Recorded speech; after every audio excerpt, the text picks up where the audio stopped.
One of my favorite topics these days is really about risk-reward and the risk-reward paradigm or equation. If you look at the stock market, which has been on a tear lately and equities are just going up, more and more people are chasing yield, and that's of course because interest rates remain historically low. I am always telling and reminding people to look at their risk-reward.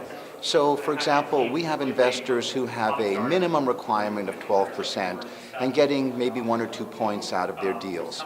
Any investor who's looking for that kind of yield is going to take on some level of risk.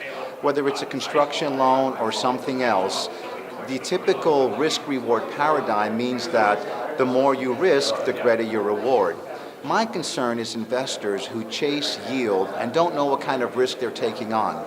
In the markets, we see that a lot of people are chasing, for example, company bonds. So these are junk bonds. These are companies that cannot borrow money in the regular marketplace. So we're offering 8, 9, 10, 12%. But there's a risk that goes with that. These are companies that do not have strong financials. If you're willing to take the risk, that's great. If you can afford to take the risk, that's great. If you have a certain percentage of your portfolio dedicated to higher yield products like that, that's great.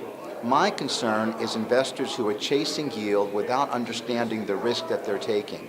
And my simple caveat to everyone is understand the risk and reward that you're taking on. You don't want to find out what risk you took on after the investment has gone sour.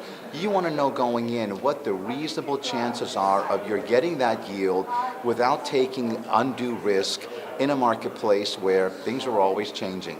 I'm happy to talk to you more about it. It's one of my favorite topics, and I'm happy to explain to you more about my investment vehicle, the California Opportunity License Fund, LLC.